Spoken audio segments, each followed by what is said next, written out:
A lot of the times that hoarding comes from trauma that they've had as in childhood, and a lot of it comes from money issues. Like the older people who lived through the depression, they hoard food, a lot of food, a lot of candy. And this is in Beverly Hills. This is all over. This is not just in lower class communities.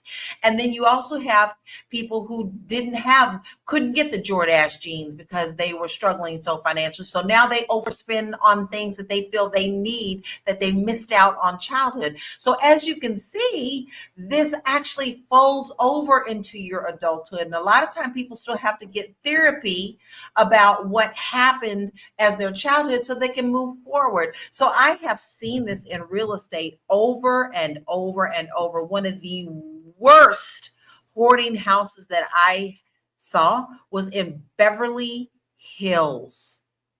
Beverly Hills. So, we do have to take into account that these things that we experience in childhood also can fold over, and we can break these molds by going to therapy and really tackling into it. So, Tira, I want to ask you this. Is there a difference between giving a child chores in the house and having them earn toward something as a family compared to you just coming to saying, just give us your money and giving them no explanation? What is the difference in that? Are we giving them a good example by doing that?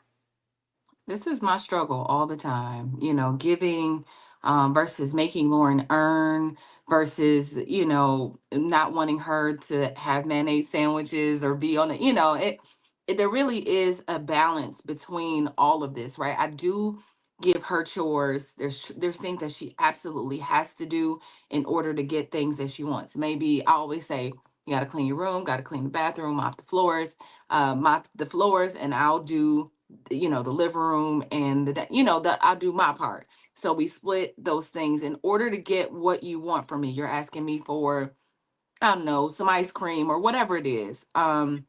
Then that's what you have to do to earn it, just so she can have the feeling like I'm not just going to receive. Because I think sometimes we struggle, and I don't know if this is a part of your experience or not, but I feel like sometimes I'm trying to overcompensate for maybe maybe some other people that for just what I didn't get or what I didn't experience. And so, I never, even if I say we'll be somewhere in a car and I'll be like, Lauren, maybe I don't have cash on me. I'll be like, you got some money? Let me have that $5 back. But I'll be like, I'll give it right back to you. But it's like that. If we want to give a homeless man $5, or if we're in a situation in a store, but making sure that always give my daughter her money back, if not more. I know that's not, I don't know if that's what you asked me, but I just always try to make it not, I don't try to make it her responsibility, feel like she has to kick in to the household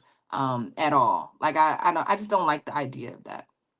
Well, you touched right on what I was saying. This, as a child, you feel like you've overcompensated on some of the things that maybe you didn't have. That's Yeah. another thing that we see a lot.